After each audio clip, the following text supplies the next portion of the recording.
Halo semua. Pada kesempatan ini kita akan ngobrol bareng dengan Romo Daniel. Kemarin saya mendengar dari Romo Daniel dan saya terkejut. Ternyata ada bukti bahwa ada Injil yang palsu dan kita ada bukti-buktinya itu.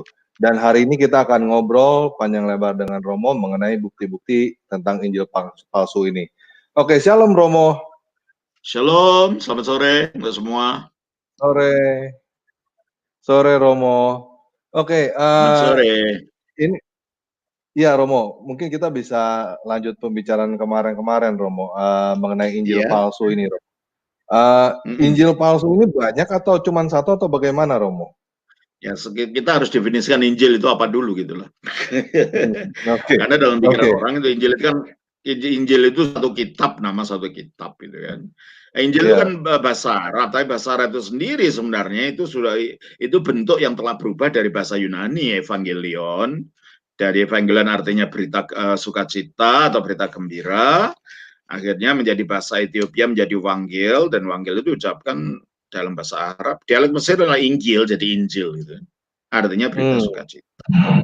Jadi sebenarnya Injil itu bukan kitab. Dalam sejarah Kristen itu tidak ada kitab yang turun dari langit diberikan pada Yesus, itu tidak ada.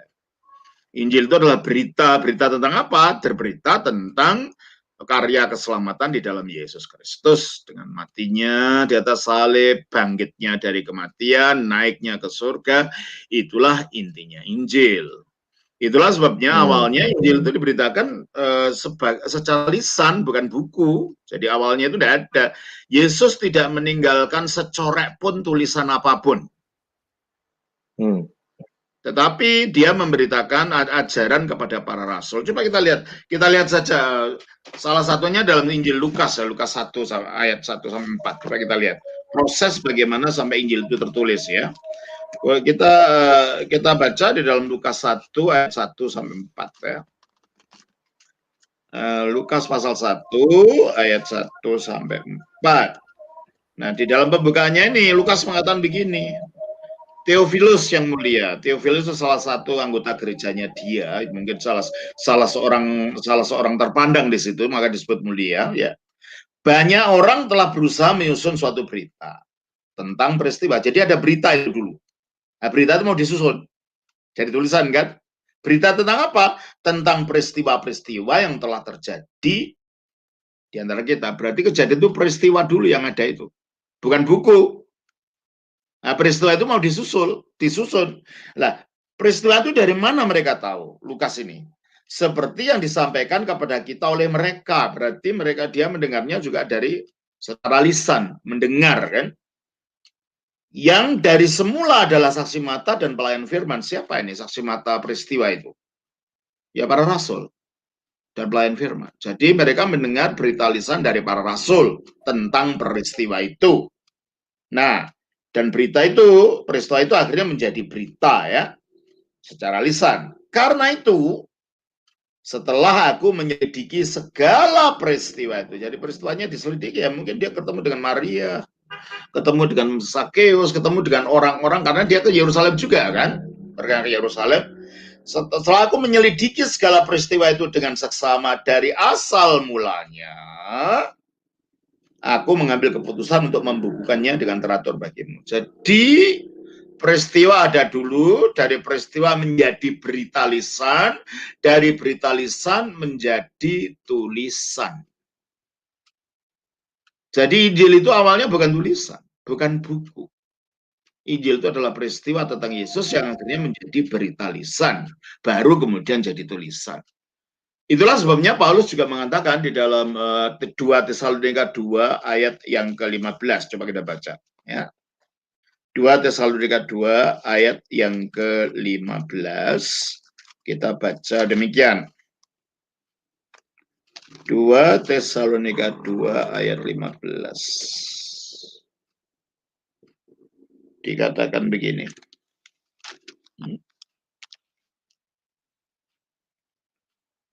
Sebab itu, berdirilah teguh dan berpeganglah pada ajaran-ajaran yang kamu terima dari kami, dari para rasul maksudnya, baik secara lisan maupun secara tertulis. Jadi sumber berita Injil itu dua. Lisan yang diajarkan secara lisan dari mulut ke mulut, dari generasi yang satu ke generasi yang berikutnya. Dan akhirnya yang tertulis itulah akhirnya menjadi dikanonkan menjadi kitab yang kita sebut kitab Perjanjian Baru. Jadi jelas ini ya. Nah, jadi kalau begitu, asalnya Injil itu pertama kali bukan kitab turun dari langit. Injil itu yang turun dari langit itu Yesusnya, bukan kitabnya. Coba kita baca di dalam Yohanes 6 ayat yang ke-38. Di dalam Yohanes 6 ayat yang ke-38 dia mengatakan begini. Sang Kristus itu mengatakan begini. Sebab aku telah turun dari surga. Jadi yang turun dari surga itu bukan kitab. Dalam pemikiran Kristen, dalam ajaran Kristen bukan kitab. Tidak ada kitab turun dari surga. Yang turun dari surga adalah pribadi Yesus ini. Nah, dari disitulah akhirnya dia menjelma menjadi manusia, mengalami penyaliban, mati, dikuburkan, dan bangkit dari mati serta naik ke surga. Peristiwa inilah yang akhirnya menjadi inti dari berita Injil itu. Tentulah ajaran-ajaran yang lain yang diucapkan pada para rasulnya.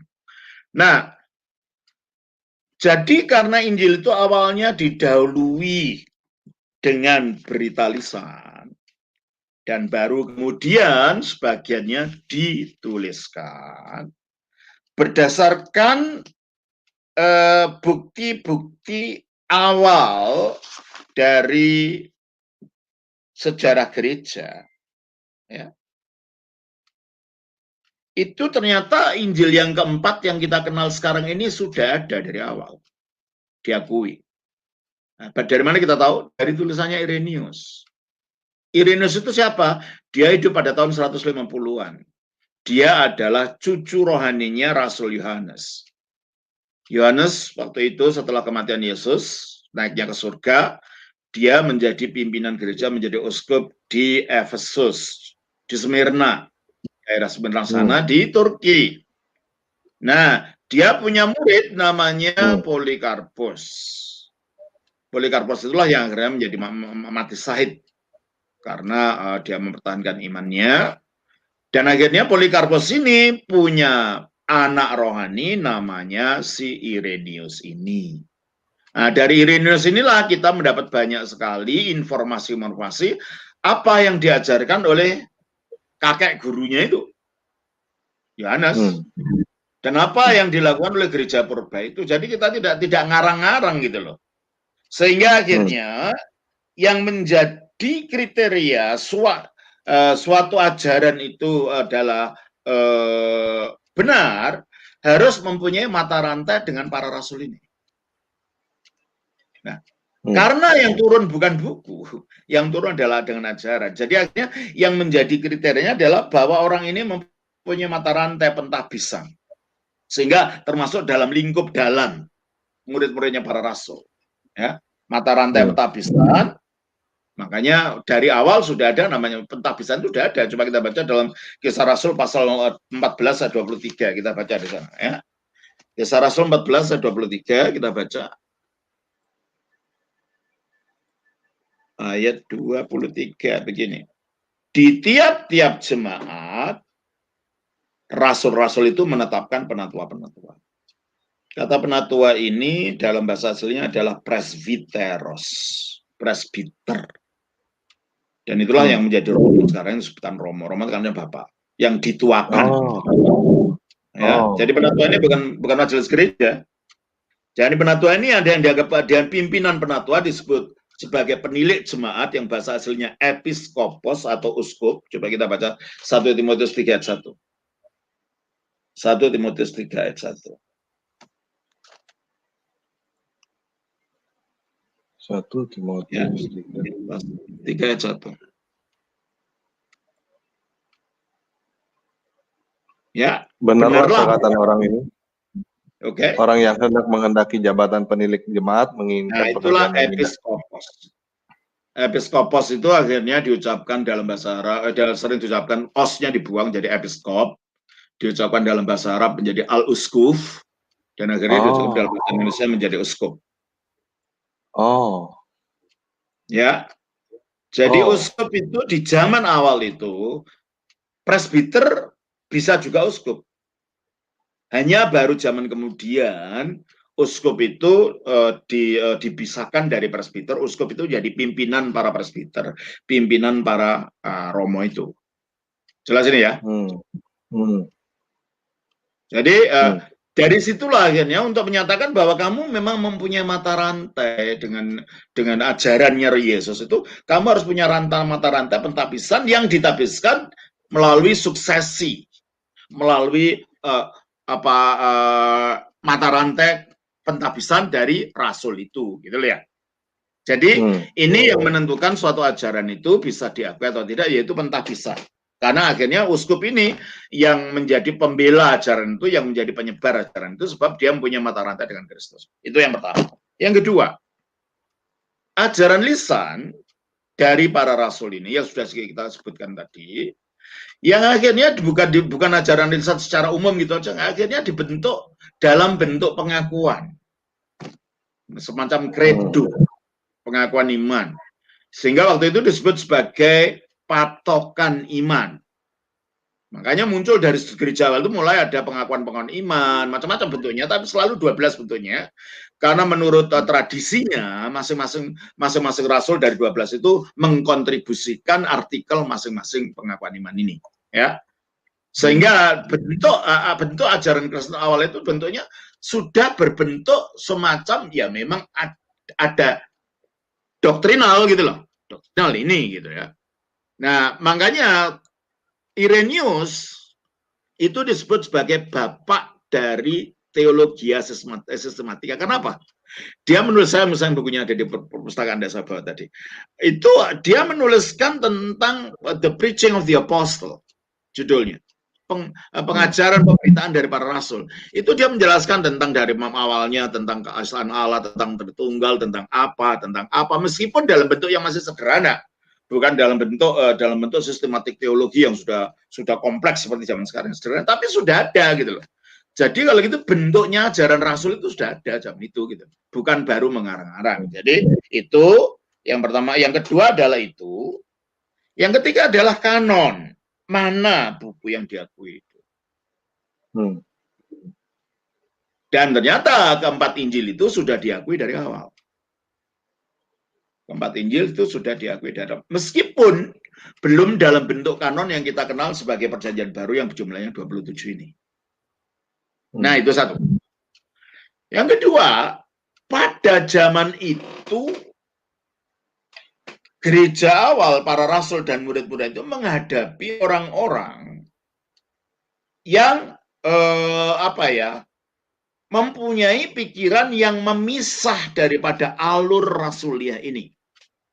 Dan mereka memilih, nah kata memilih itu, memilih menurut apa yang mereka suka gitu loh.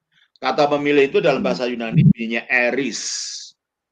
Dan dari kata eris ini menjadi eresis, yang menjadi bahasa Inggris heresy, bidat.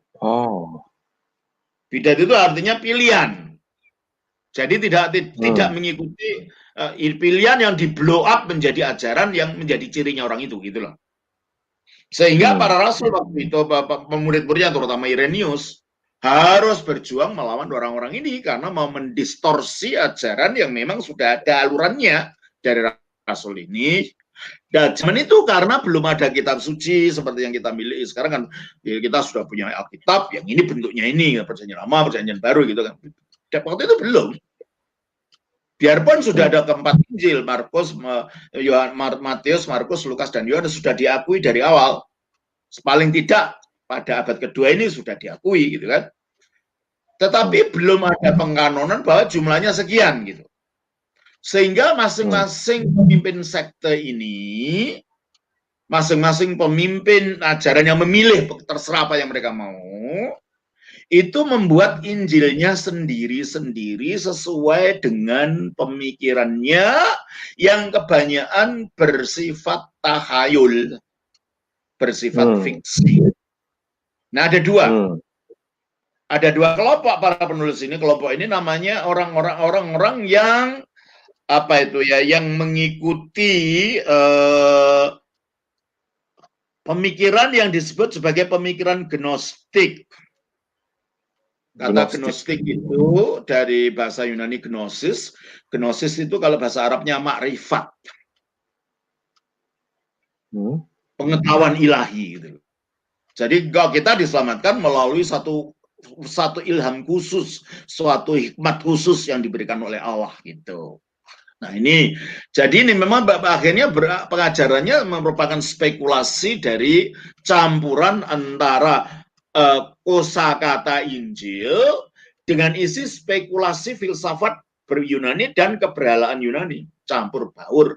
Itulah yang disebut sebagai aliran Gnostikisme. Itu ya.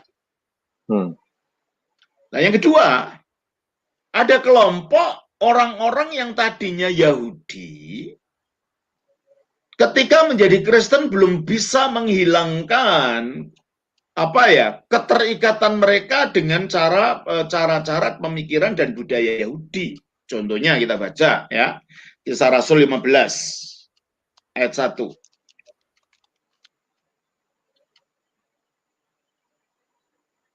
Beberapa orang, udah ketemu ya, 15 ayat 1. Kisah Rasul 15 ayat 1. Ya. Beberapa orang datang dari Yudea, maksudnya dari Yerusalem ya, ke Antiokhia di Syria. Dan mengajarkan kepada saudara-saudara di situ, jikalau kamu tidak disunat menurut adat istiadat yang diwariskan oleh Musa, kamu tidak diselamatkan.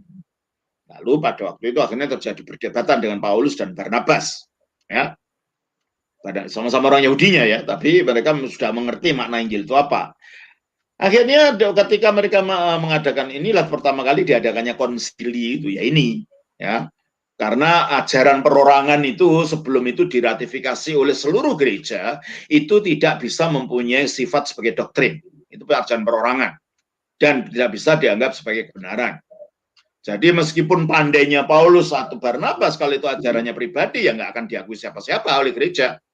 Itu harus diakui secara bersama oleh gereja. Makanya ketika itu biarpun mereka telah berdebat dengan orang-orang ini, maka mereka perlu untuk membicarakannya dengan para rasul di Yerusalem. Ya, maka pergi ke Yerusalem. Nah, ketika tiba di Yerusalem, di dalam ayat 5, ternyata orang itu ada di sana, orang kelompok ini. Tetapi beberapa orang dari golongan Farisi. Farisi kan orang partai Yahudi yang sangat fanatik terhadap hukum Taurat kan, ya. Tetapi beberapa orang dari golongan Farisi yang telah menjadi percaya datang dan berkata, orang-orang yang bukan Yahudi harus disunat dan diwajibkan untuk menuruti hukum Musa. Itu. Jadi ini ada dua kelompok yang ada di gereja. Yang kelompok dari pengaruh Yunani, filsafat Yunani inilah membentuk apa yang disebut sebagai Gnostikisme. Yang kelompok dari mantan orang Farisi, inilah yang membentuk kelompok-kelompok yang bersifat Yahudi Kristen. Dan karena waktu itu memang belum, agama Kristen pada dasarnya bukan agama kitab awalnya, tapi agama berita. Maka mereka bebas akhirnya menuliskan kitab-kitab menurut apa yang mereka anggap sesuai dengan aliran mereka. Gnostik pun macam-macam alirannya, tidak satu gitu ya.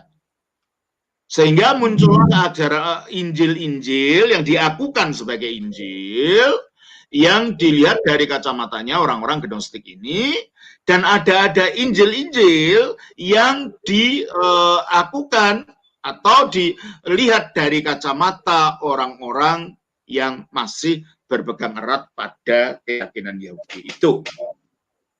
Nah, Injil-Injil itu tidak sesuai dengan apa yang diterima di dalam seluruh gereja tadi dari para rasul tadi itu.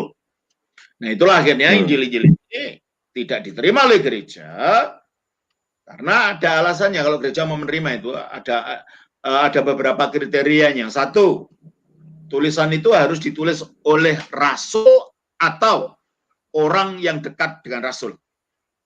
Itu untuk dimasukkan dalam kanon ya. Yang kedua, tulisan-tulisan itu harus mempunyai bukti internal bahwa memang ditulis di zamannya rasul. Karena ada tulisan menggunakan nama rasul tapi bukan ditulis di zamannya rasul. Contohnya Injil Barnabas yang telah kita baca waktu itu. Dan ini ada Injil yang paling aneh. Ya.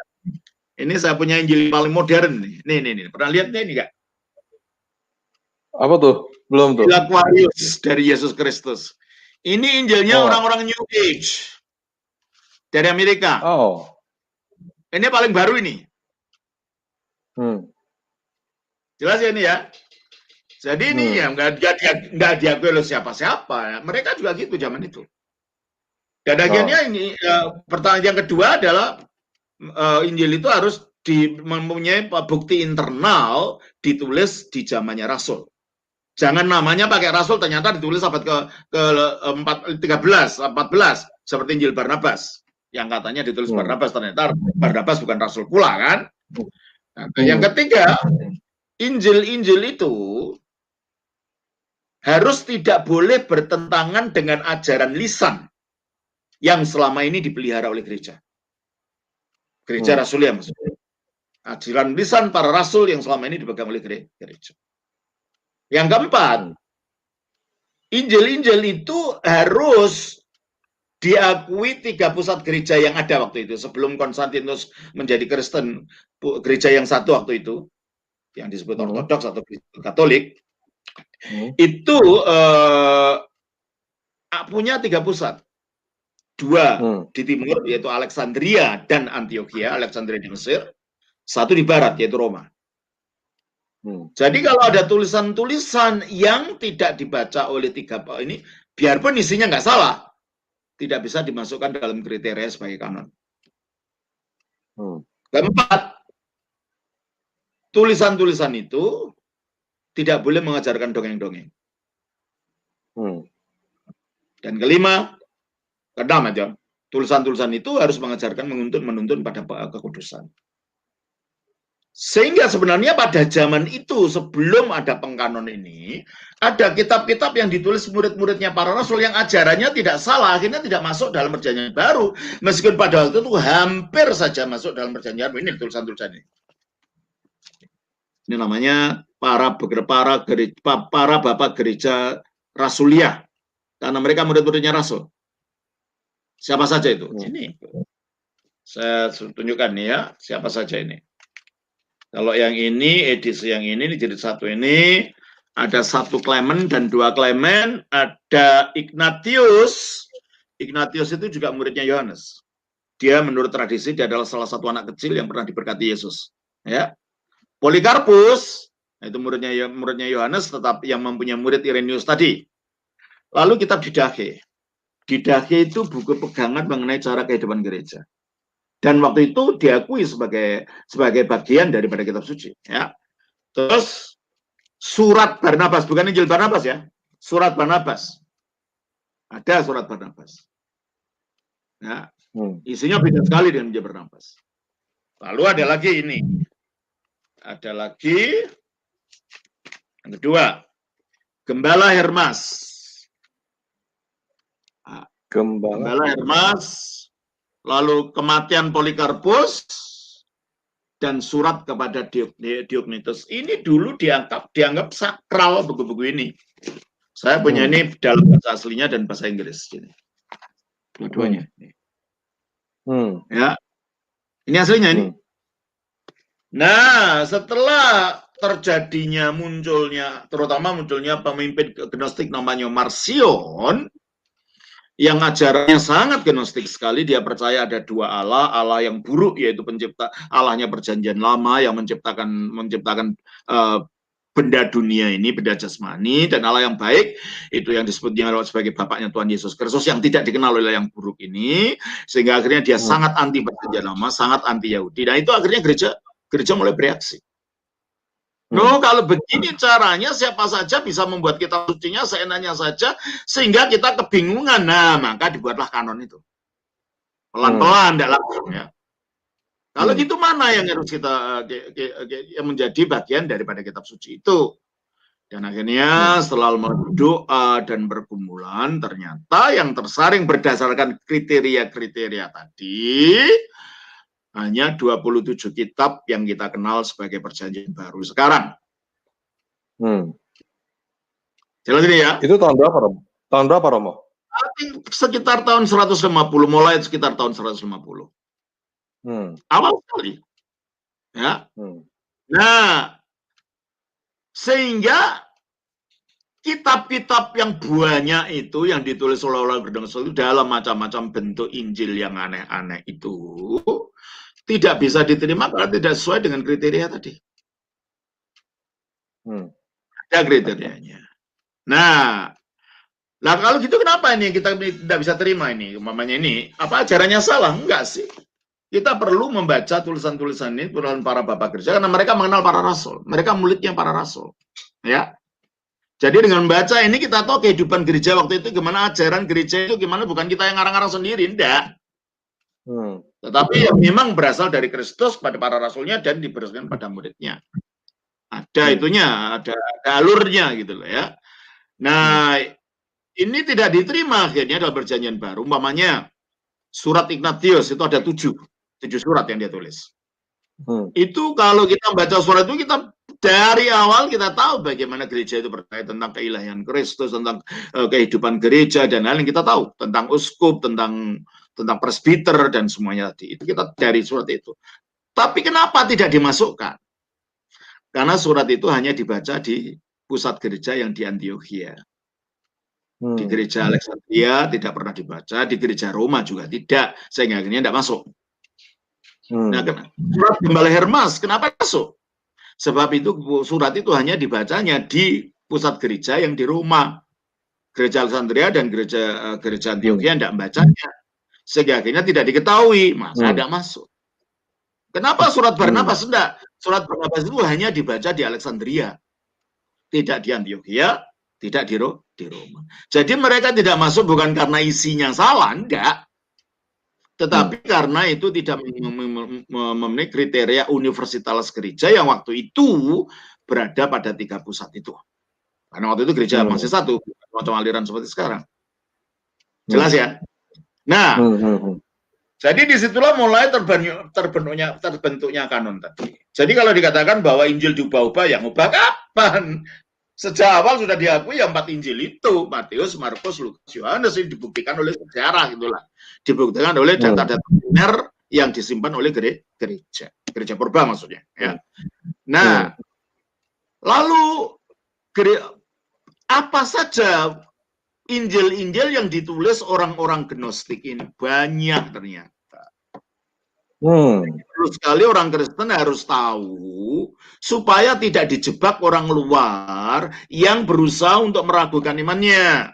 Oh, ternyata ada Injil ini, ada Injil ini, ada Injil yang kamu tidak tahu. Itu disembunyikan, bukan disembunyikan. Ya, memang ditolak karena tidak cocok dengan ajaran rasuliah yang disampaikan secara lisan, gitu loh. Ini kumpulannya, saya punya ini. Ini yang model Yahudi. Di Apokrifa judulnya. Apa? Apokrifa. The Apocryphal New Testament. Ya. Nah ini. Apocryphal New Testament. Saya ingin orang Kristen terdidik supaya tidak mudah dibohongin orang. Ya. Dan ini apa ini? Gnostic Bible. Itu kumpulan dari tulisan-tulisan orang Gnostik. Ini kumpulan daripada orang-orang Kristen Yahudi. Nah, ini kumpulan yang ditemukan tahun 1945 dari Gnostik. Namanya Nag Hammadi Library. Itu ditemukan di Nag Hammadi di Mesir. Merupakan satu perpustakaan. Dan ini sangat luar biasa. Ini di sini ada Injil Thomas, di sini ada macam Injil Filipus, macam-macam yang katanya wah baru, orang katanya menemukan sesuatu baru. Enggak, kalau ke gereja Ortodoks kami tahu itu enggak baru, itu memang dulu kami buang. Karena itu sampah isinya gitu loh. Jelas ini ya. Nah, ini Injil inilah ini. Ya. Apokrifa itu artinya apa, Romo? Ya, saya jelaskan ini. Jelas itu ya. Jadi dari asal mulanya itu dulu sudah jelas ya. Jadi itu ya? istilahnya Injil-Injil lain yang dari dongeng-dongeng rakyat itu ya, Romo, yang bikin ya. Ya, jadi Apokrifa itu artinya sesuatu yang disingkirkan atau sesuatu yang tersembunyi atau sesuatu yang meragukan ya. Nah, artinya tadi mereka tidak diketahui gitu loh Apokrifa ini awalnya gitu ya, memang tidak diketahui gitu. Tetapi sebenarnya yang disebut disebut apokrifa ini, kalau yang kita lihat dari isinya yang sekarang, ini lebih cocok kalau disebut sebagai pseudepigrafa. Tulisan-tulisan yang menggunakan nama-nama yang bukan nama orang yang sebenarnya. Oh. Pseudo itu kan palsu kan? Oh. Ya, pseudepigrafa sebenarnya itu lebih tepat gitu loh ya. Nah, karena antara istilah apokrifa itu sendiri nanti beda-beda, nanti pemahamannya Protestan, kalau kitab-kitab Deuterokanonika Katolik itu disebut sebagai apokrifa, ditolak, itu kan akhirnya. Padahal bukan itu yang dimaksud ketika kita berbicara tentang apokrifa gitu loh ya. Nah, Gereja Katolik pun tidak menyebut Deuterokanonika sebagai Deuterokanonika, kami menyebutnya Anaginoskomena, layak dibaca gitu kan. Jadi ini jadi yang harus kita batasi, kita maksud adalah apokrifa perjanjian baru yang memang dibuang oleh gereja. Ya. Pada saat itu ya. Gimana? Kita batasin topik ini pada zaman itu ya, pada zaman rasul-rasul itu bapak-bapak gereja itu ya. Iya.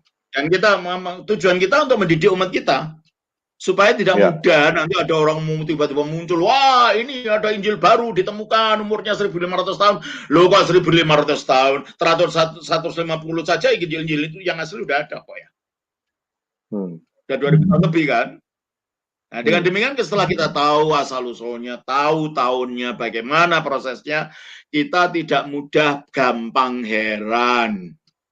Orang Jawa bilang ojo kagetan gitu loh. Ojo gumunan. Jangan gampang terjebak dengan itu. Makanya kalau kita hanya, pokoknya tahunnya Alkitab, tapi nggak tahu sejarahnya, nih gampang terjebak gitu kan. Terjebak karena ketidaktahuan gitu loh. Makanya ini perlu sekali diketahui ya. Nah, dan di dalam Gereja Timur, buku-buku ini yang disebut apokrifa itu lebih cocok disebut sebagai antilegomena, buku-buku yang menjadi pertentangan gitu. Meskipun ada lagi yang disebut pertentangan itu karena ketika kanon pun sudah mulai dikumpulkan, ada buku-buku yang tidak langsung diterima. 1 Petrus, 2 Petrus, Yudas itu. 1 Petrus, 2 Petrus dan kitab Yudas tidak langsung diterima waktu itu. Karena diragukan. 2 Petrus sama Yudas itu kayak isinya mirip, apa tidak saling niru. Apa ini betul lah itu.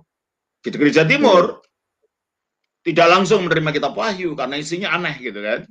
Sehingga ya pada akhirnya setelah itu semuanya menerima sih akhirnya, tapi prosesnya kitab-kitab yang tidak diterima inilah dalam prosesnya itu yang disebut sebagai kitab antilegomena. Nah, ini terpancar dari sekarang di dalam gereja ortodoks ya, karena Gereja Timur lah dulu yang merasa keberatan dengan kitab Wahyu, tidak ada daftar bacaan tahunan berasal dari kitab Wahyu. Meskipun diakui gitu. Daftar bacaan namanya leksionaris. Setiap hari itu ada daftar bacaan dari Injil, lalu dari tulisan-tulisan Rasul, surat kiriman. Nah, kitab Wahyu tidak ada dibaca, itu refleksi daripada sejarah masa lampau, bahwa kitab Wahyu itu tidak segera diterima oleh Gereja Timur. Jelas ya? Agak lama itu baru diterima. Nah, baik. Nah, sekarang kalau begitu mari kita lanjutkan ya. Dari Injil-Injil yang kita sebut kanonik. Kanon itu apa sih artinya?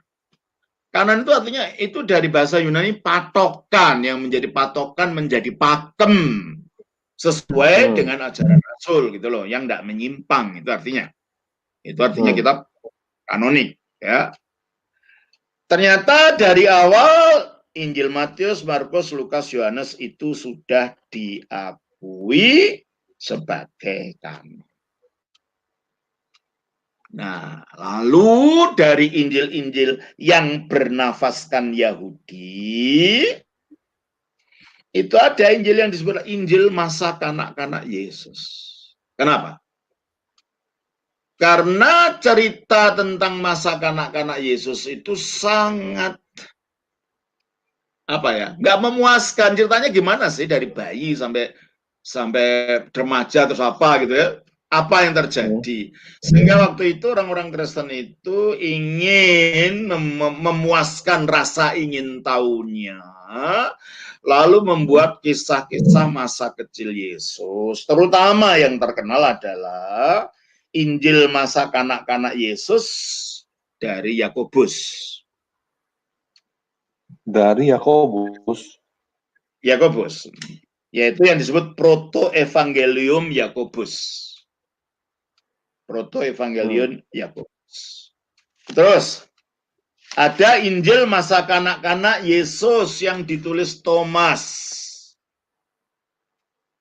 Dalam bahasa Arab ini. Dan itu sering disebut sebagai Injil Tufuliah. Tufuliah itu artinya bayi, masa kanak-kanak. Ya. Ada lagi Injil Pseudo Matius. Atau juga disebut Injil masa kanak-kanak Yesus menurut Matius. Atau juga disebut Injil kelahiran Maria dan masa bayinya Yesus. Ada lagi, ada Injil kanak-kanak Yesus bahasa Syria. Injil Mas. Dan ada sejarah Yusuf si tukang kayu. Ada hidupnya Yohanes Pembaptis. Ya, inilah Injil masa kanak-kanak.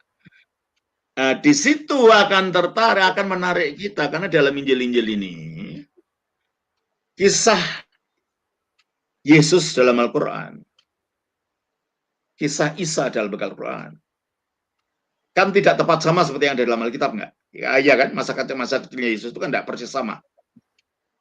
Ya. Apa yang tidak sama dalam Quran dengan Alkitab itu ternyata itu ada paralelnya dalam Injil-Injil Apokrifa ini, gitu loh. Jadi kalau kita tahu Injil Apokrifa, oh ternyata ada paralelnya dengan Injil Apokrifa. Mamanya Yesus bisa ngomong waktu bayi itu ada dalam Injil Apokrifa ini, gitu loh. Tapi itu bagi kita fiksi kan, gitu loh. Nanti saya tunjukkan bentuk-bentuk Injilnya dulu. Nanti saya tunjukkan bagaimana paralelnya yang ada antara, ya tidak paralel persis, tapi terrefleksi, gitu loh. Ya.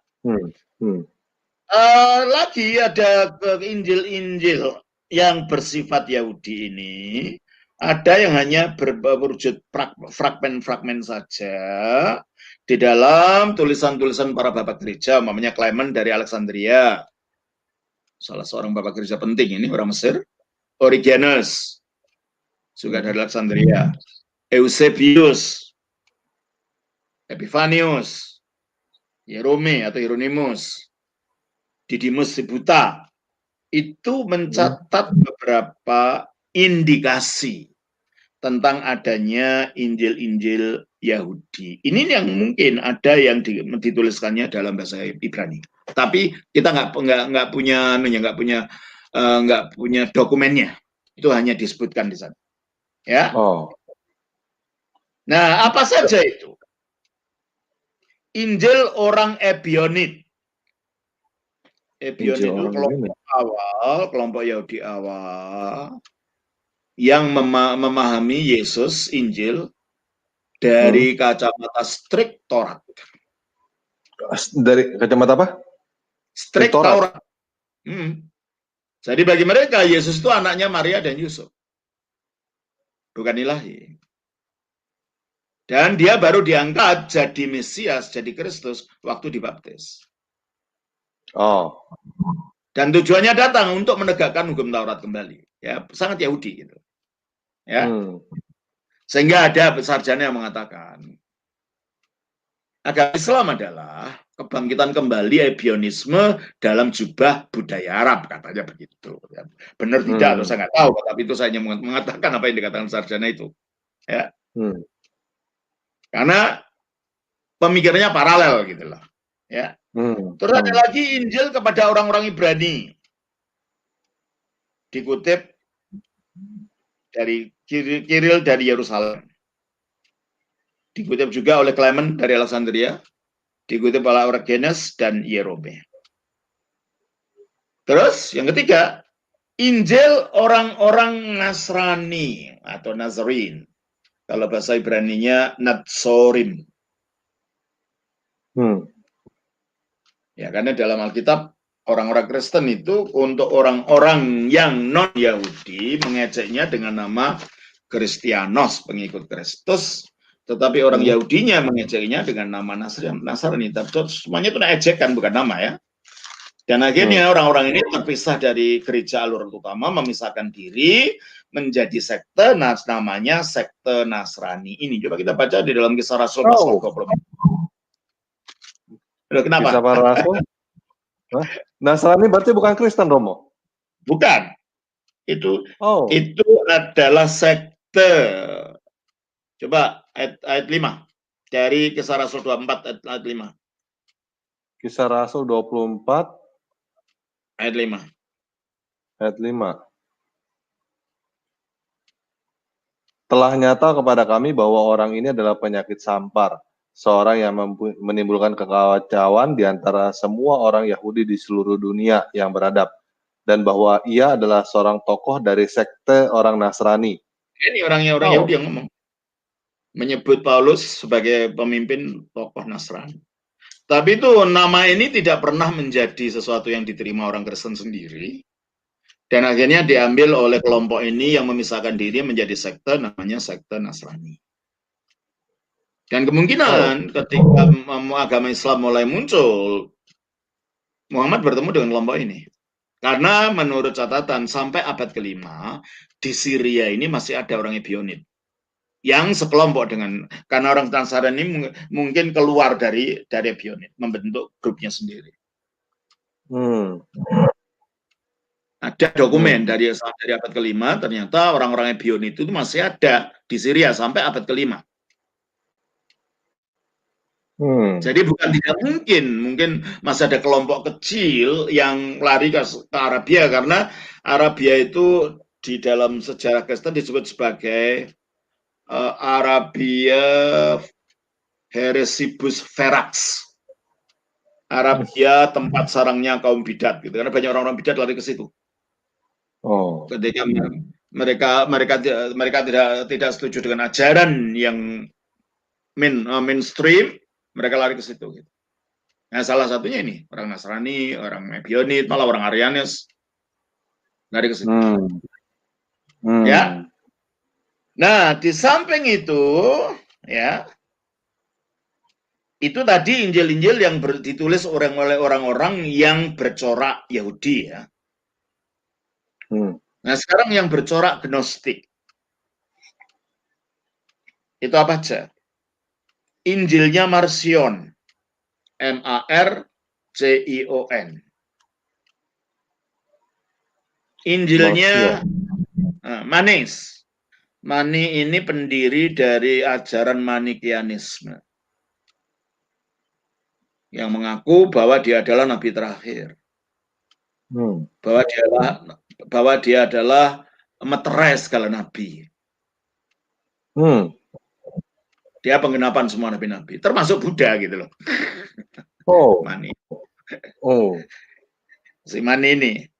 Ada lagi Injil dari Apeles. Kalau ini pertengahan abad kedua ditulis, kalau Mani tadi abad ketiga, kalau Marcion tadi pertengahan abad kedua ya tahun 150 kan. Terus Injil dari Bardesan. Itu akhir abad kedua dan awal abad ketiga. Dan Injil Basilides, pertengahan abad kedua, dialah orang yang pertama kali menolak penyaliban Yesus, yang disalibkan orang lain yang diserupakan seperti Yesus. Injil Basilides. Basilides. Karena menurut Basilides, karena Gnostik ya, tidak percaya tubuh ini diciptakan oleh Allah. Allah tidak menciptakan tubuh, yang menciptakan itu Allah yang jahat. Nah, Yesus berasal dari Allah yang baik, makanya ada dualisme mereka itu. Dia datang tidak mungkin bersifat tubuh, pura-puranya saja punya tubuh, tapi tidak. Jadi waktu disalibkan, bukan dia yang disalibkan, tapi Simon dari Kirene. Simon dari Kirene. Dia melihat dari jauh sambil mentertawakan orang yang menyalibkan dia. Ini ajaran Basilides. Lalu ada lagi Oh, Injil Thomas. oke. Sebentar Romo, ini mungkin saya baru dapat artikelnya nih Romo dari Wikipedia nih Romo. Coba Basilides ya. silakan. Nah, Basilides adalah tokoh Gnostik, walaupun dia orang Kristen. Basilides mengajar di Alexandria pada abad kedua sampai abad keempat, berpengaruh pada masa pemerintahan Hadrianus dan Antonius Pius. coba cari Ya yang ini itu. ajaran Carikan yang dia, itu. terus udah gitu ajaran Basilides tentang Yesus yaitu dia sendiri tidak menderita kematian, Simon dari Kirene mati menggantikan Yudas, Yesus. Iya, toh? Oh iya, Jadi iya. ajaran bahwa Yesus diganti orang lain itu bukan baru muncul, itu dari awal udah ada ajaran sesat ini, Hmm. Basilides ini. Ya, Hmm. Hmm.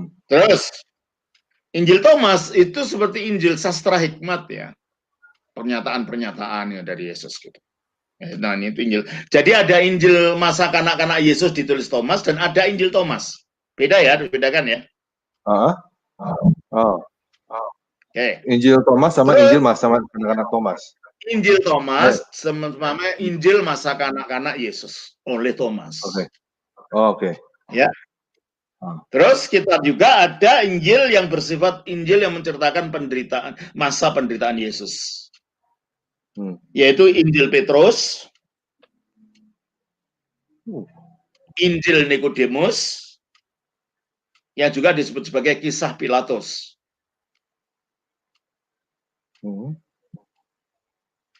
Dan Pseudo Kiril dari Yerusalem mengenai kehidupan dan penderitaan Kristus. Lalu Injil Bartolomeus. Kemudian pertanyaan-pertanyaan Bartolomeus. Kebangkitan Yesus Kristus.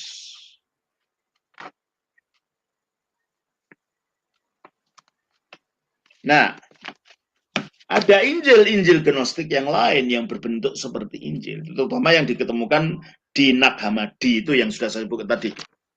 Ya untunglah saya dulu beli ini, jadi saya punya dokumennya gitu loh, ya. Ini Nag Hammadi itu. Jadi bukan kata orang gitu loh, tahu sendiri, baca sendiri, ini apa gitu ya. Nah ini juga yang kedua tadi Gnostic Gospel. Ini. Ya. Jadi bukan kata orang. Makanya saya ingin orang Kristen jangan sampai heran nanti dijebak orang luar. Ternyata, nah itu ada Injil palsu. Iya, memang palsu gitu. Gereja yang mengatakan palsu lebih dulu, sebelum kalian mengatakan palsu. Ya kan? Apa itu? Pertama adalah Apokrifon dari Yakobus atau juga Kitab Rahasia Yakobus. Terus Kitab Thomas si Penentang.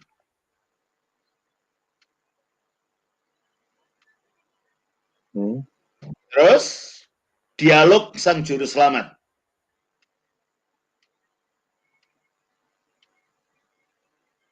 Injil Yudas Iskariot yang ramai kemarin itu. Katanya Yudas itu mati untuk menggantikan Yesus katanya. Jadi Yudas berjasa katanya gitu. Disangka Injil baru ketemuan. Nah, ini memang sudah ada dari dulu gitu, ditolak oleh gereja Ortodoks di zaman purba. Injil Maria Magdalena itu ada di sini di Nag Hammadi ini. Injil Filipus yang katanya Yesus pacaran itu juga ada di sini.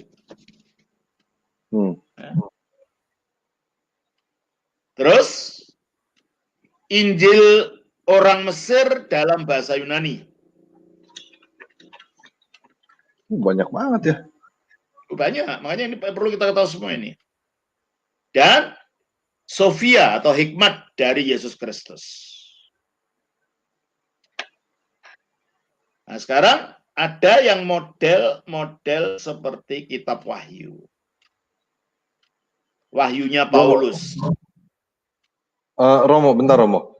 Ini yang tadi kan ada nama-nama yang disebutin ini kan nama-nama yang ada di Alkitab ya, Bartolomeus.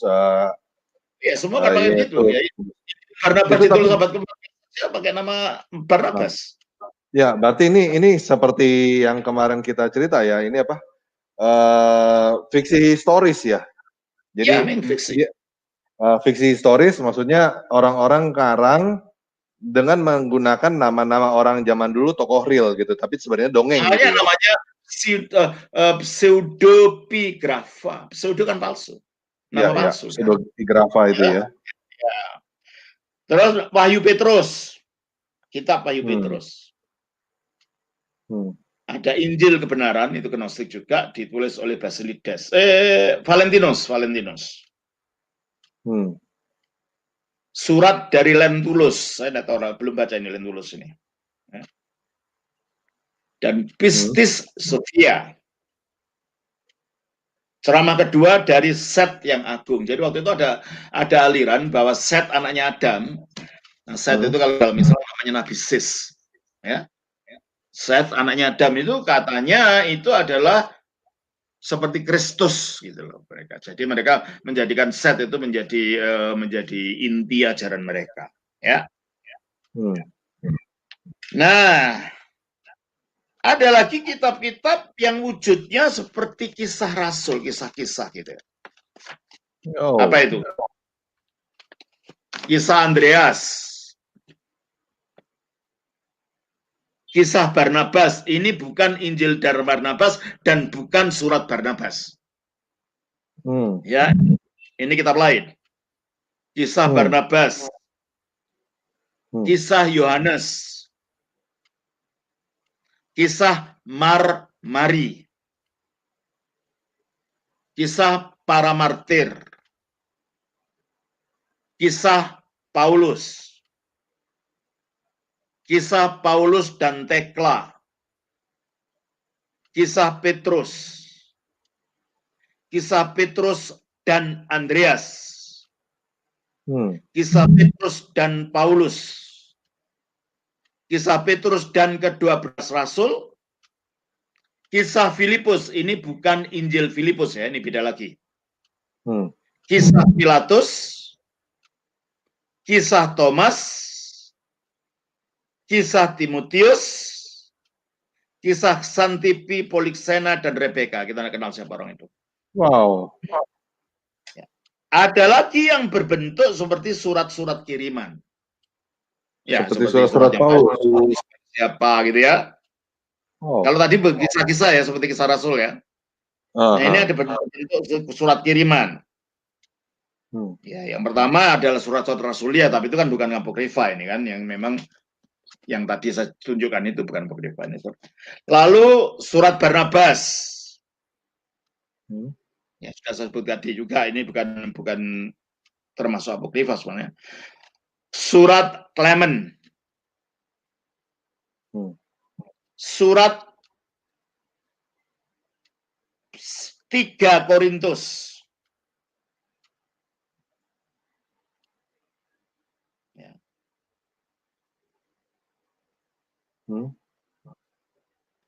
Nah, ini masih tidak tahu ada dalam saya ini, dokumen saya kok dimasukkan dalam apokrifa. Bukan ini Ignatius yang sudah saya sebutkan, yang semuanya ada di sini. Sebaiknya saya skip saja ya. Kan semuanya ada di sini. Kita langsung aja kepada kitab-kitab yang seperti kitab Wahyu yang lagi. Tadi sudah saya sebutkan, tapi ini ada lagi. Yaitu Wahyu Paulus. Juga disebut Wahyu Sang Perawan, maksudnya Maria ya. Wahyu Petrus, ini beda dengan Wahyu Petrus Gnostik yang tadi saya sebutkan. Wahyu Pseudo-Methodius.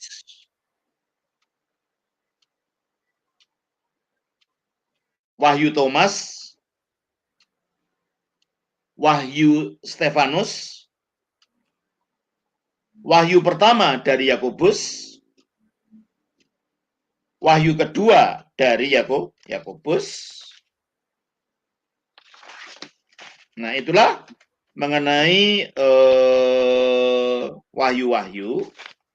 Lalu mengenai kehidupan Bunda Maria, wafat dari Bunda Maria, dan Bunda Maria berkunjung ke neraka.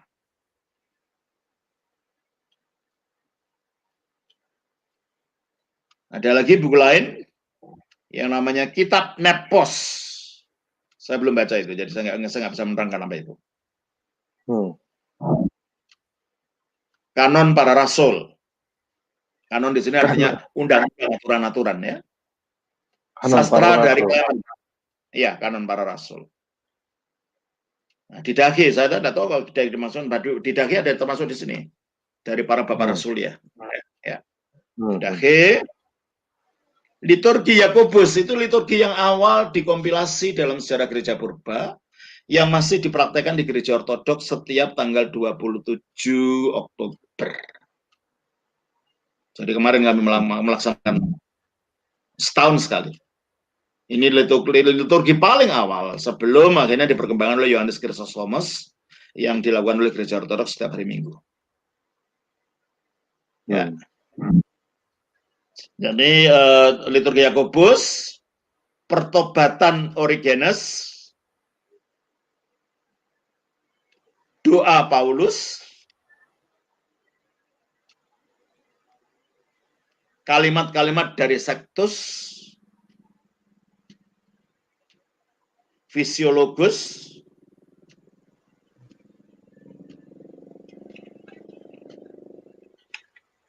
buku lebah. Anda tahu itu isinya apa? Mengenai lebah apa itu? Lalu ada fragmen-fragmen dari teks Injil, tapi yang sekarang tidak ada. Itu hanya fragmen. Itu adalah Injil dari Juru Selamat. Fragmen Naasen, fragmen Fayum itu mana tempat di Mesir. Injil Rahasia Markus, Injil Oxyrhynchus, itu juga nama desa itu. Dan Injil Agathon.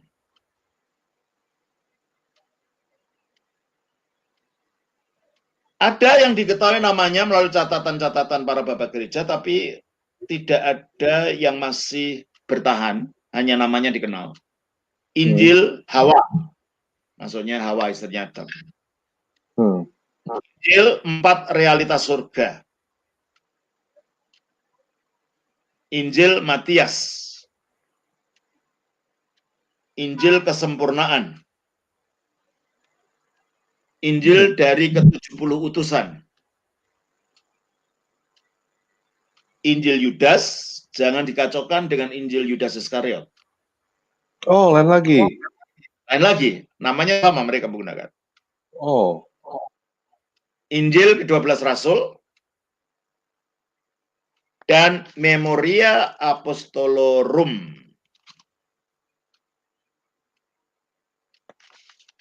Nah, itulah beberapa yang perlu kita ketahui, saudara-saudara. Jadi nanti kalau seandainya ada orang yang memang maunya untuk apa ya, memurtadkan saudara, atau wah ini ada Injil baru yang tidak pernah dianu oleh gereja, ya kamu, saudara udah tahu. Gereja purba sudah membuang itu dari zaman dulu gitu loh. Ini bukan sesuatu yang disebutkan, gitu loh. Saya juga baru sadar nih, Romo cerita begini, segini banyaknya gitu ya, tulisan-tulisan ini, makanya bapak-bapak gereja pada waktu harus melakukan kanonisasi ya, yang ini yang sah, yang benar, yang lainnya nggak benar gitu ya. Kalau nggak nih orang pasti bingung ini. Iya. Pasti bingung gitu, ini yang mana yang benar, yang mana yang dongeng, yang mana yang bukan dongeng. Makanya ada kriterianya kan, ada tabisan, ada rantai mata rantainya. Maka dalam gereja ortodoks mata rantai rasulia itu penting sekali. Kamu ditabiskan oleh siapa, sampai ke siapa gitu. Nggak asal tabisan. Ajarannya juga gitu, sesuai dengan ajaran dari para rasul ini. Makanya itulah namanya tradisi sesuatu yang diterus sampaikan dari generasi yang satu kepada generasi yang kedua, ya seluruhnya tanpa diubah-ubah. Itu loh maksudnya tradisi. Berarti Romo ada silsilahnya dari zaman dulu, Romo? Ada. Wow. Ya, saya lihat siapa yang mentabiskan saya dulu, beliau ditabis oleh siapa, terus kemudian ditabis siapa, terus nanti ada mereka punya namanya diptik, itu punya catatannya. Wow. Menarik kan? Menarik sekali. Ya. Nah, sekarang jadi udah jelas ini ya. mengenai ini ya, mengenai adanya memang ini Injil palsu gitu loh. Ya, ya. Yang memang oleh gereja dinyatakan palsu karena isinya aneh-aneh gitu loh. Nah, bahwa ada isinya itu yang paralel dengan Quran, ya. Coba saya carikan juga yang paralel itu. Mana buku yang harus saya cari? Sebentar ya. Nah, ini. Ini ada beberapa cerita yang ada ceritanya Yesus dalam Al-Quran yang tidak sama dengan Alkitab, ternyata ada paralelnya di kitab-kitab yang saya sebutkan tadi gitu loh. Coba kita lihat mengenai dulu ya.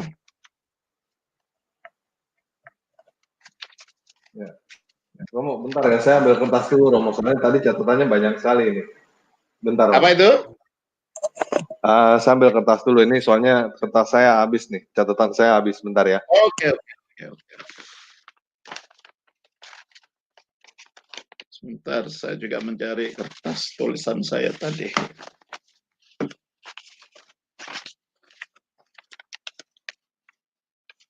Oke.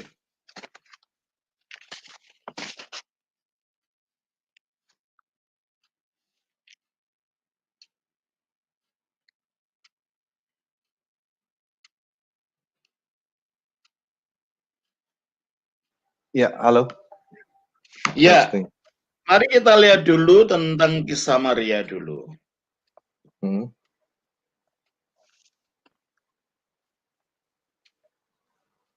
Coba kita bawa Al-Quran enggak? Bisa dibuka. Bisa. Di dalam surah 19 ayat 28-29.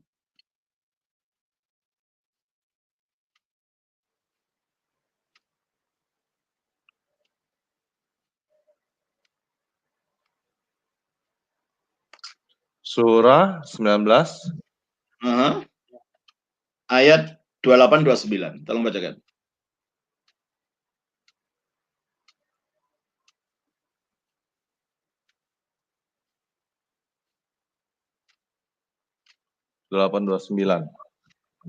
Ya, tolong bacakan. Oke, bentar ya, Romo.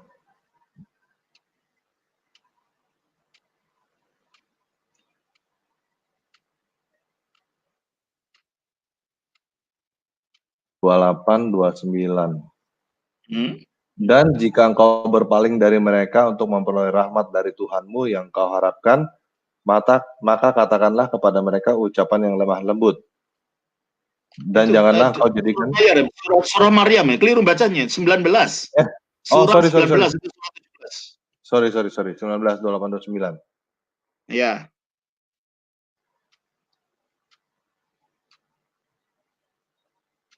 Wahai saudara perempuan Harun dalam kurung Maryam, ayahmu bukan seorang yang buruk perangai dan ibumu bukan seorang perempuan berzina. Jadi di sini Maryam disebut sebagai saudara perempuan Harun. Tapi coba kita baca juga pada pasal 3 ayat 31. Pasal 66 ayat 12 deh. Pasal 66 ayat 12. Pasal 66 ayat 12. Sebentar. Di Quran ya, bentar. 66 ayat 12. 66, bukan 6, 66. Ya. Dan Maryam putri Imron yang memelihara kehormatannya. Maryam putri Imron ya. Jadi menurut hati ini Maryam putri Imron saudaranya Harun. Ya. Sekarang kita baca 25 ayat 35.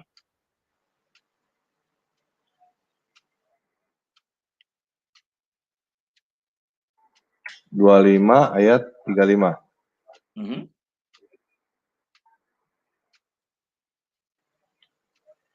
Dan sungguh kami telah memberi kitab dalam kurung Taurat kepada Musa dan kami telah menjadikan Harun saudaranya menyertai dia.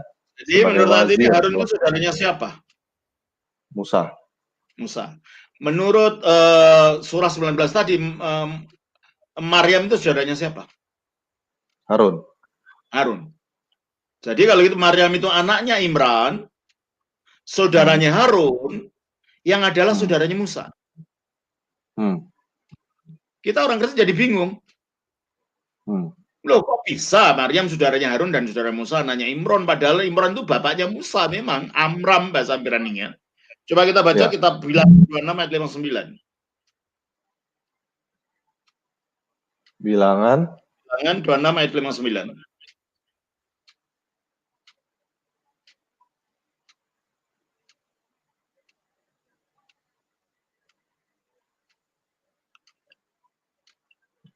Dan istri Amran adalah Yokebed, anak perempuan Lewi Amram, yang dilahirkan. istrinya Amram.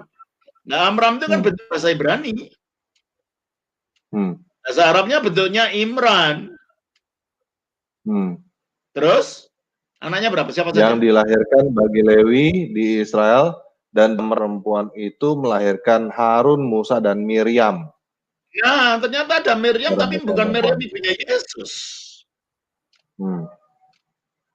Miriam kakaknya Harun, kakaknya Musa. Yang jarak waktunya dengan Maryam ibunya Yesus itu adalah 1570 tahun.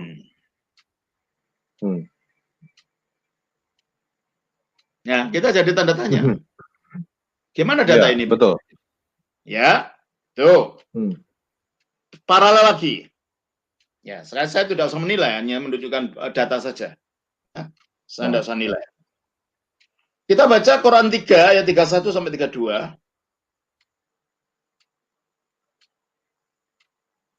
3 ayat 31 sampai 32.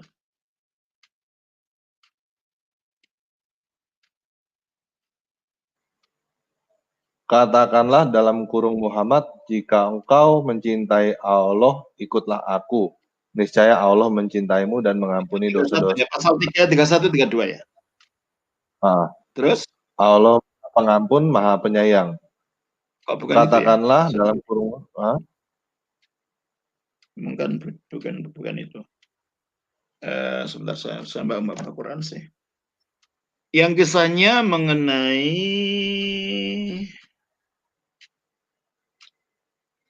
kisah kelahiran Maria, coba di situ. Kelahirannya Maria ada enggak? Oh, bentar, coba saya cari ya.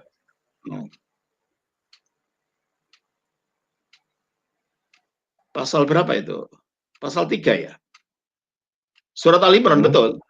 Betul, coba ayatnya aja yang salah mungkin, coba lihat. Pasal 3, betul. Surat Al-Imran. Oh iya, yang 36 Romo. 36. Maka ketika melahirkannya, dia berkata, lihat, mungkin dari 35 ya. Iya, oke. Dalam kurung, ingatlah ketika istri Imron berkata, ya Tuhanku, sesungguhnya aku bernasar kepadamu, apa dalam kurung janin yang dalam kandunganku, dalam kurung kelak menjadi hamba yang mengabdi dalam kurung kepadamu, maka terimalah dalam kurung nasar itu dariku. Sungguh engkaulah maha mendengar dan mengetahui. Maka ketika melahirkannya, dia berkata, ya Tuhanku, aku telah melahirkan anak perempuan. Padahal Allah lebih tahu apa yang dia lahirkan, dan laki-laki tidak sama dengan perempuan.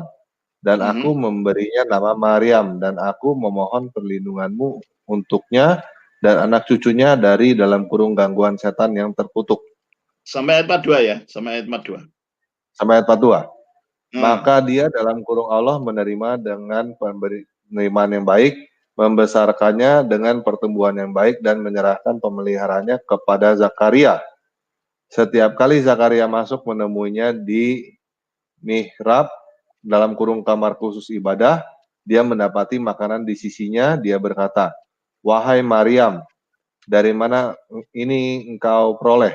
Dia dalam kurung Maryam menjawab, itu dari Allah. Sesungguhnya Allah memberi rezeki kepada siapa yang dia kehendaki tanpa perhitungan. Di sanalah Zakaria berdoa kepada Tuhannya. Dia berkata, ya Tuhanku, berilah aku keturunan yang baik dan dari sisimu. Sungguhnya engkau maha mendengar. Kita langsung kembali kepada itu. Kembali kepada kisah ini, kisah Yohanes Pembaptis ini, ya. Ke Maryam lagi, coba ayat berapa itu? Ayat yang ke-45. 42 coba langsung. Kok mendadak loncat ke meledak Enggak, ke Yohanes Pembaptis? kita skip saja Yohanes Pembaptis, tapi kita langsung kepada kisahnya Maria itu. 42. Nah, ya. Oke. Dan dalam kurung ingatlah ketika para malaikat berkata, wahai Maryam, sesungguhnya Allah telah memilihmu, menyucikanmu, dan melebihkanmu di atas segala perempuan di seluruh alam, dalam kurung pada masa itu. Wahai Maryam, taatlah Tuhanmu, sujud, dan rukuklah bersama orang-orang yang rukuk. Ya, sudah Itu. cukup aja.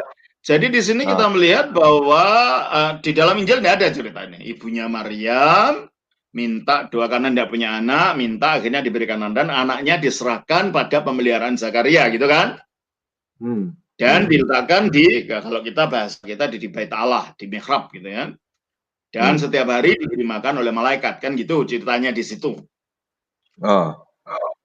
Di dalam Injil tidak ada itu, tapi ada di dalam Injil masa kanak-kanak tadi, namanya Injil Proto Evangelium Yakobus tadi. Itu ada paralelnya. Ya, coba saya bacakan ini. Paralelnya, nah saya carikan.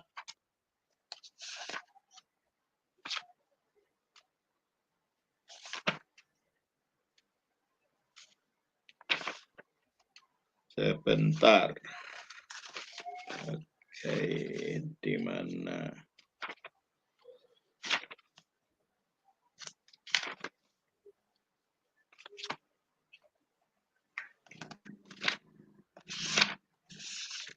Oke, saya bacakan dari ini ya.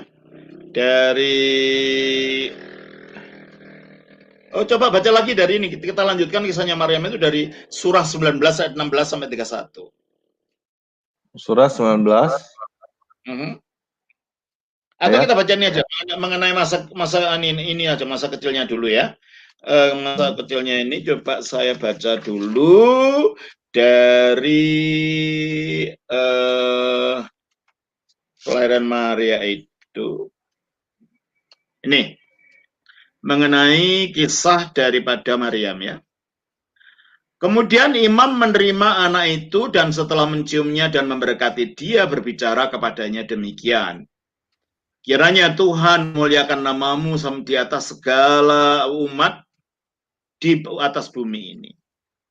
Tuhan Allah yang pada akhir zaman menyatakan kepadamu tebusan bagi Bani Israel. Dan Maria tinggal di dalam sebagai seekor burung dara di bait Allah Tuhan dan menerima makanan dari tangannya malaikat. Ada kan? Jadi kalau di Quran bahasanya dia tinggal di mihrab mendapat makanan dari malaikat. Dalam Injil Proto Evangelium itu juga dikatakan demikian, ya toh? Dan kemudian dia berumur 12 tahun dan para imam datang kepadanya mengatakan, lihat sekarang Maria berumur 12 tahun dan masih tinggal di bait Tuhan. Apa yang kita lakukan dengan dia? Kemudian seorang malaikat Tuhan berdiri di sebelah Zakaria itu dan berkata, Zakaria, Zakaria, keluarlah, bawa bersamamu semua para janda dan biarlah para duda, maksudnya biarlah masing-masing membawa tongkatnya dan Tuhan akan menunjukkan kepada mereka siapa yang akan menjadi suami dari Maria ini. Kemudian di seluruh Yudea diumumkan dan trompet dibunyikan dan semua orang berkumpul. Yusuf juga membawa tongkatnya bergegas ke sinagoga. Setelah bertemu bersama, dia pergi kepada imam, mengumpulkan semua tongkat-tongkat itu dan berdoa. Setelah menerima doanya, dia keluar dan memberikan kepada masing-masing tongkatnya, tetapi tidak ada satupun di antara tongkat mereka itu yang ada tandanya. Tongkatnya Yusuf akhirnya keluar dan lihatlah ada seekor burung dara keluar dari tongkat itu dan Yusuf dan hinggap di atas kepala Yusuf. Kemudian imam mengatakan padanya, engkau telah dipilih untuk menjadi menjadi untuk mengambil sang perawan ini, ambillah dia. Jadi akhirnya ini kita melihat kisahnya begitu. Jadi Maria itu tinggal di dalam bait Allah ya. Di bait Allah. Terus kita lagi baca lagi ya. Ketika ditempatkan oleh Hana di bait Allah, Maria diberi makan seperti seekor burung dara oleh para malaikat yang datang kepadanya membawa makanan dari surga.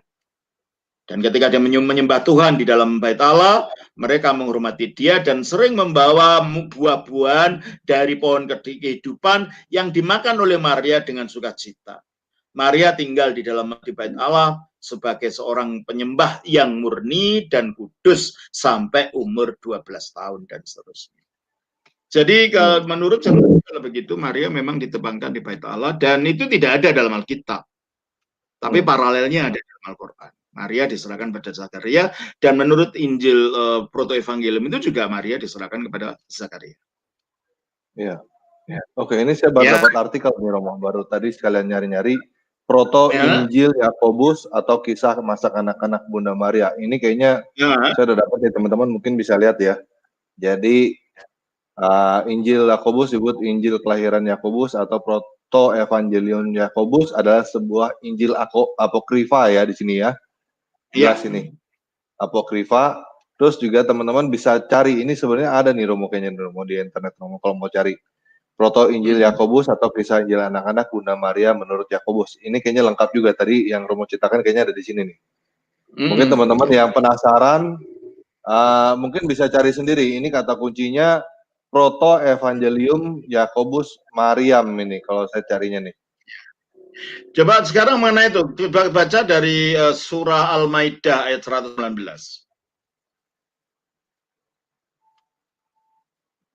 Surat berapa, Romo? Al-Maidah surat 5 ayat 119.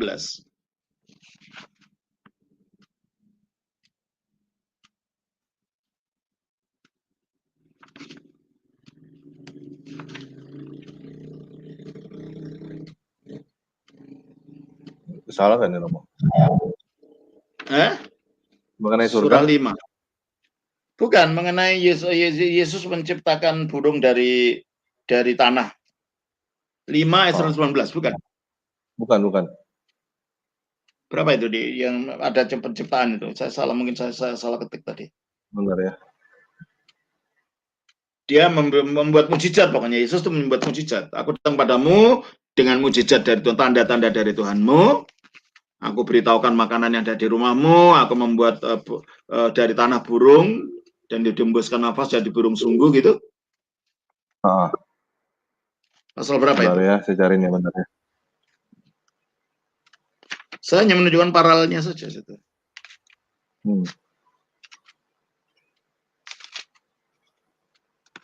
Ayat berapa 9.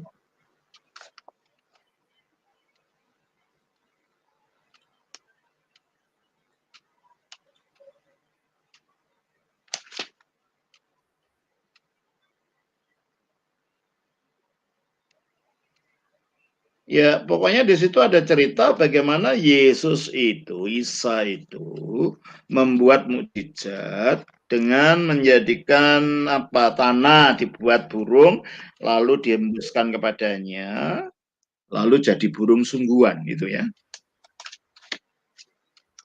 Ini kayaknya. Ya? Ali Imran 49. 49 ya? Oh ya betul. Oh berarti saya 49. Iya, aku bacakan.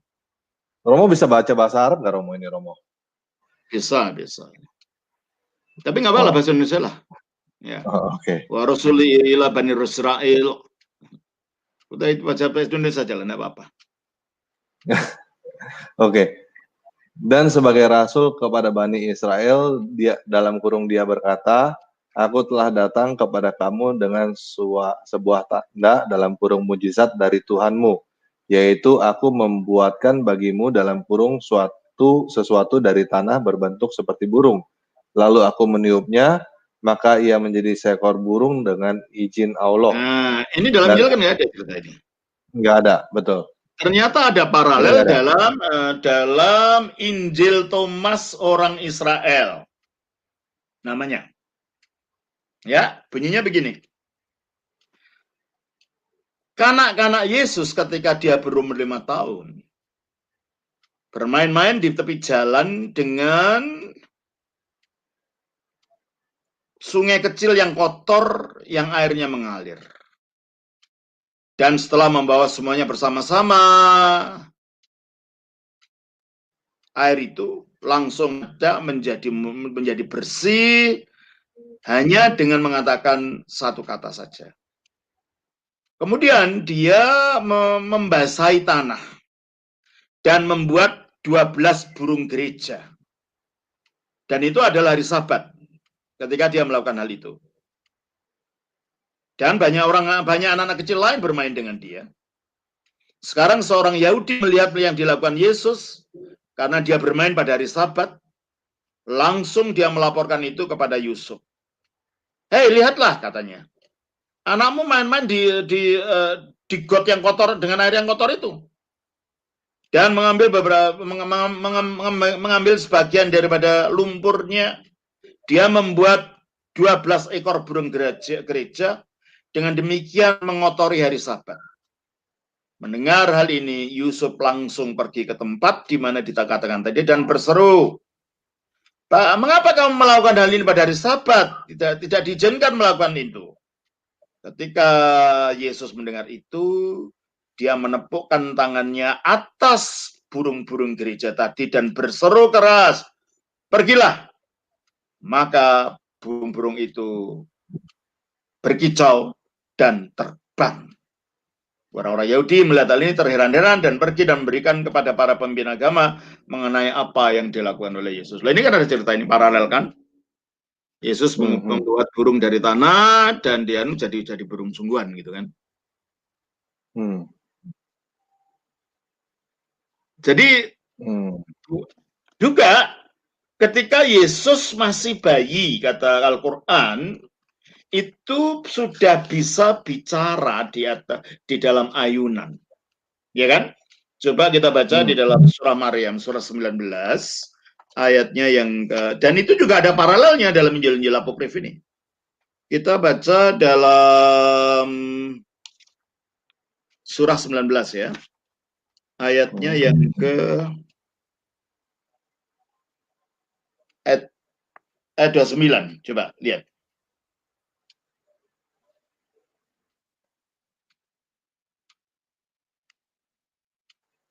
Tolong bacakan. 19 ayat 29. Oke. 29:30 kayaknya ya. Ya. Maka dia dalam kurung Maryam menunjuk kepada dalam kurung anaknya. Mereka berkata, bagaimana kami akan berbicara dengan anak kecil yang masih dalam ayunan? Dia dalam kurung Isa berkata, sesungguhnya aku hamba Allah, dia memberiku kitab dalam kurung Injil, dan dia menjadikan aku seorang nabi. Terus? Dan dia menjadikan aku seorang yang diberkahi di mana saja aku berada, dan dia memerintahkan kepadaku dalam kurung melaksanakan salat dan dalam kurung menunaikan zakat selama aku hidup. Nah, itu ada paralel kan, bayi ngomong di ayunan kan? Nah, ini ada paralelnya dalam Injil masa kanak-kanak pasal 1. Begini bunyinya. Di dalam buku dari Yosefus, imam besar itu, yang hidup pada zamannya Mesias, ada yang mengatakan namanya dia adalah Kayafas. Kami menemukan hal ini dikatakan bahwa Yesus sudah bisa berbicara ketika dia masih ada dalam ayunan dan berseru kepada ibunya Maria. Sesungguhnya akulah Yesus, anak Allah, Sang Firman, yang telah engkau lahirkan sesuai dengan berita gembira yang diberikan kepadamu oleh malaikat Gabriel, dan Bapakku telah mengirim aku bagi keselamatan dunia. Ya, bunyinya mirip pengakuan Yesus itu hanya karena itu ditulis dari kacamata Islam, dia mengatakan aku nabi diutus. Kalau di sini karena ya dituliskan dari kacamata Kristen, bayi ini mengatakan aku ini Yesus firman Allah, anak Allah gitu kan. Ada paralel gitu. Pertanyaan kita adalah, ini kebetulan paralel atau memang sengaja diadopsi? Karena kisah-kisah ini sudah ada lebih dulu, ini abad ketiga, abad kedua ditulis. Sementara Quran ditulis pada abad ke-6.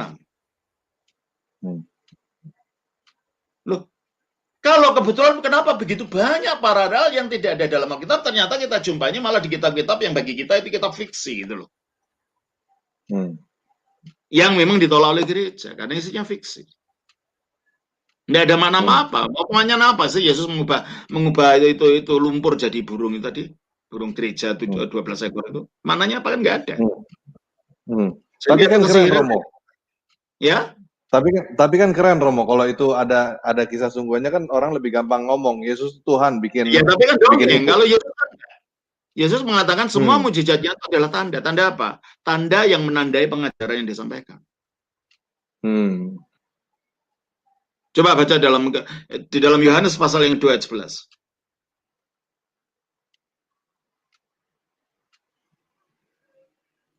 Yohanes 2 ayat 11.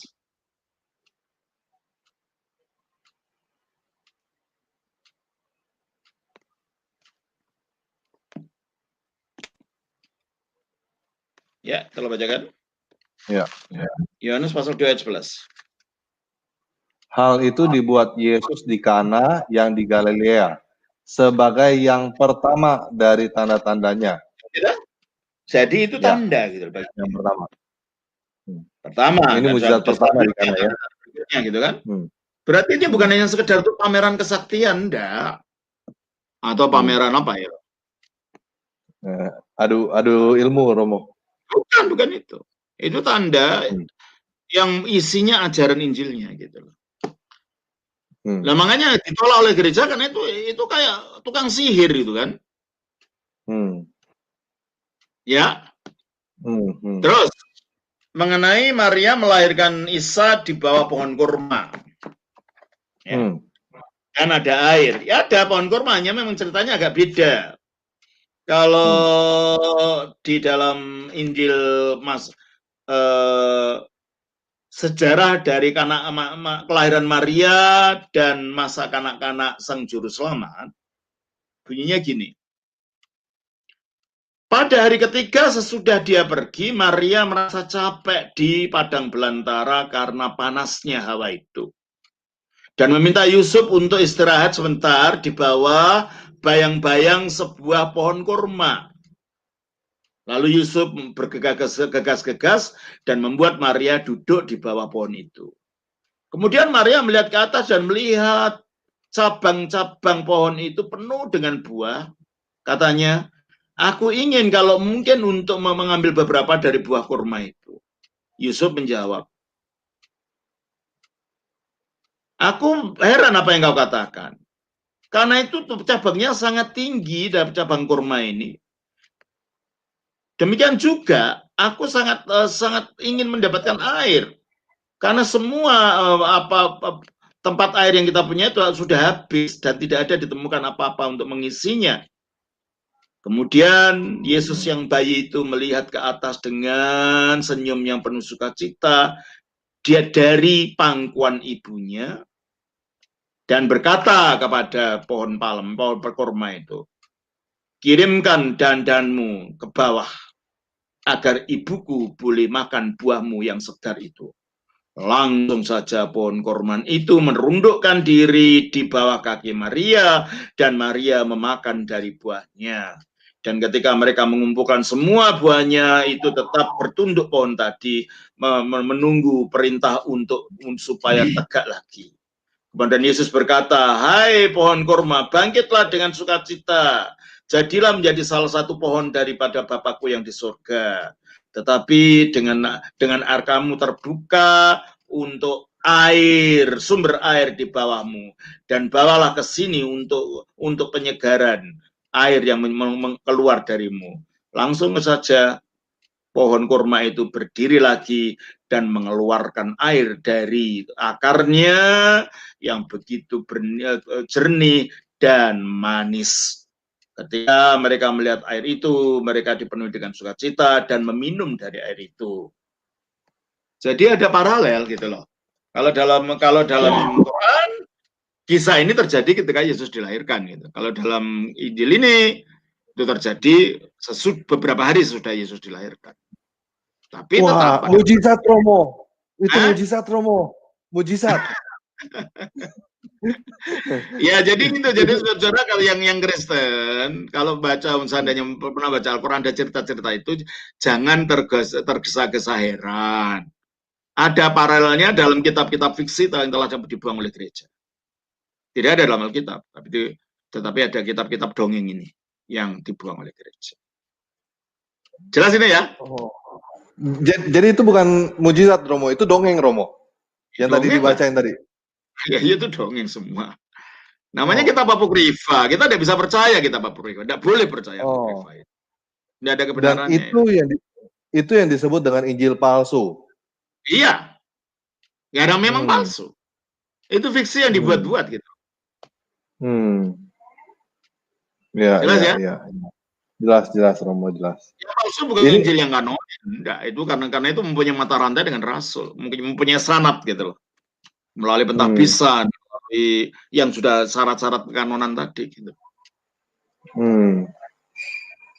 Oke. Makanya enggak sembarangan gitu. Ya, asal ngarang pilihan saya sendiri, ngarang sendiri itu bidat namanya. Memilih tadi kan. Karena akhirnya bukan ajaran Kristus sendiri, jangan karangan kita sendiri dan tidak menyelamatkan gitu loh. Oh. Nah, kalau kita yang ngarang bagaimana bisa menyelamatkan gitu kan?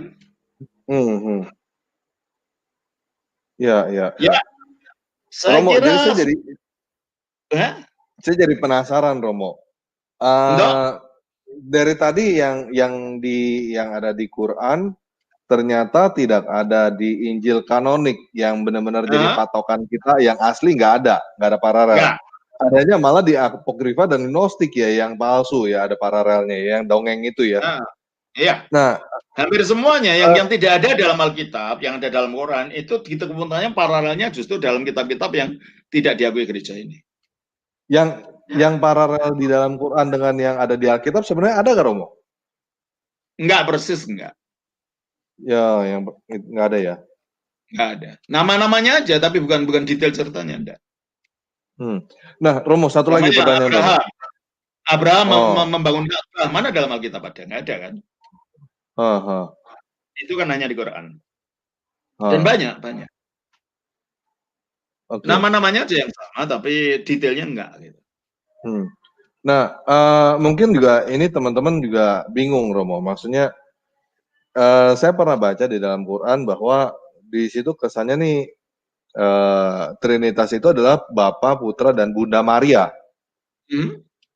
Nah, sebenarnya di Kristen ada nggak yang beranggapan Tritunggal itu adalah? Nggak ada ajaran begitu, nggak ada. Tapi dulu pernah, mungkin waktu kita berbicara, waktu saya diskusi dengan siapa kemarin tuh mengenai bidat-bidat apa yang muncul sebelum munculnya Islam.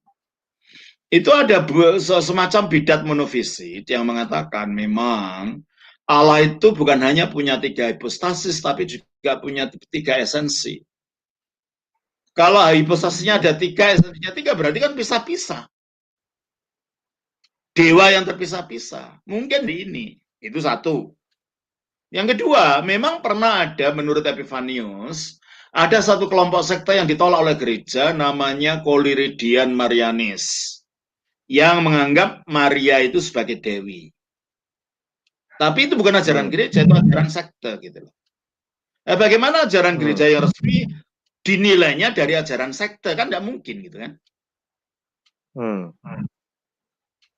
Ya mungkin dari itu gitu. Tapi bukan ajaran gereja. Bahkan kalau gereja menyebut atau Alkitab sekalipun menyebut Maria itu Bunda Allah atau Bunda Tuhan, maksudnya bukan itu. Coba dalam Lukas 1 ayat 43. Lukas 1 ayat 43, tolong bacakan.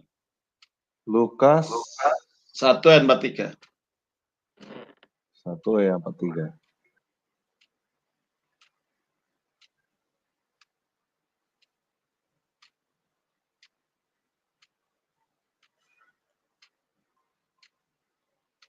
Siapakah aku ini sampai ibu Tuhanku datang mengunjungi aku? Ibu siapa? Ibu Tuhanku. Ibu Tuhan. Benda Allah. Jadi saudara jangan jadi apa dulu ya, curiga dulu gitu loh. Wah ini karangan orang. Enggak, ini Alkitab menyebut Ibu Tuhan.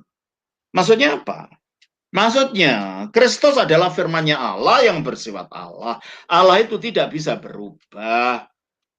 Dia Allah ketika belum menjelma, dia Allah ketika sedang proses menjelma dalam perut Maria, dia tetap memiliki sifat Allah ketika lahir jadi manusia.